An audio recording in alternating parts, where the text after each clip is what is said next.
Paul, James, Peter, it seems like their own credibility could be questioned. Because?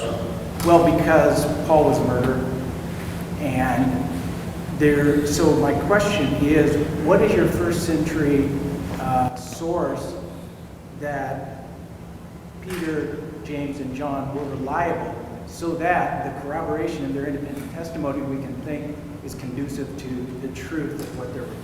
So how do we know that the witnesses themselves are reliable? Yeah. Okay, first of all, I'll even add to your objection. There have been a number of psychological studies on the nature of eyewitness reports and memory. In fact, Richard Bauckham, in his book called Jesus and the Eyewitnesses, the Cambridge guy I was referring to, he has a whole chapter on eyewitness credibility and eyewitnesses as a good, in the ancient world, as a good indication or not of events. And he goes through these psychological studies and asks the same sort of question. Okay, now I would say one answer to that is somebody like a Bart Ehrman, I think if he were up here, having just gone through this book, Did Jesus Exist? I think Bart would say, now look, I'm not a Christian, so I'm not trying to argue for Christianity, because that's how he starts his book out. I'm not a Christian, so I'm not trying to argue for this. But I think he'd say, that's why we use Paul, and that's why we use those half dozen books, because all we know is he's a good scholar in the right place at the right time, and he knows the other guys. Bart has a whole chapter on, well, it's a half a chapter. He does two things in this one chapter, and this is one of them. He does a chapter, again, half a chapter, on Paul's meeting right here in Galatians chapter 1.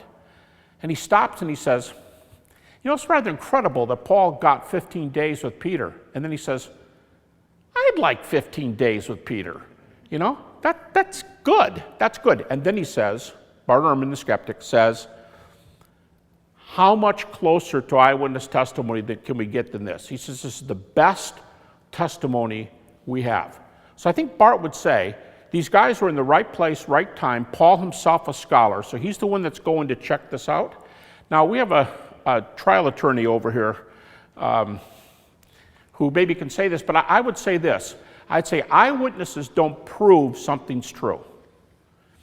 But in general, it's the basis of the scientific method, and in general, we think it's among the very best types of evidence. So I'd answer your question by saying it's not foolproof.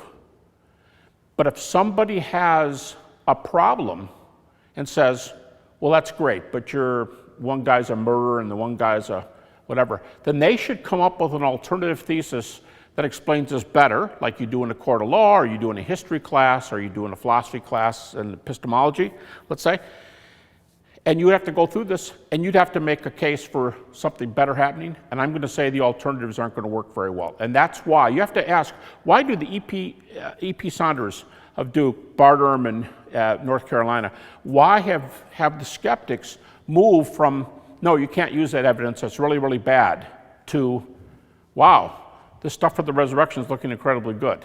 Now, why would somebody who doesn't believe those things move over toward it? Something's convincing them that this data, it's not impregnable. No data are. Everything's probabilistic. It's fallible data. But we have to do the best we have of what we have. And if you can get back to early eyewitnesses, the 2 E's, I sometimes call them. By the way, empty tomb, if you want to talk about E's, there's a third one. I told you when I went to graduate school in the 70s, nobody believed the empty tomb unless you were an evangelical. In the literature today, there are 23, at least I've come up with 23 arguments for the empty tomb. 23 arguments for the tomb being empty. So now you have early eyewitnesses with an empty tomb. And the data have to be addressed, all that. Now, skeptics who discount Paul's testimony due to the fact that he had previously murdered Christians fail to understand that it is precisely the turnaround in Paul's life which requires an explanation. Why does Paul go from being a devout, religious, Pharisaic Jew who was devoted to the principles and rituals to include a kosher diet, a requirement of circumcision for all male believers in his God? Why would he discount these important elements and say that they are no longer needed in Christ? Why does he make this radical shift? This radical shift is not merely saying that Jesus is not God, to then saying he is God. He's making a change in so many elements of his beliefs, which he previously believed were fundamental to his faith. Why does he make such a radical shift?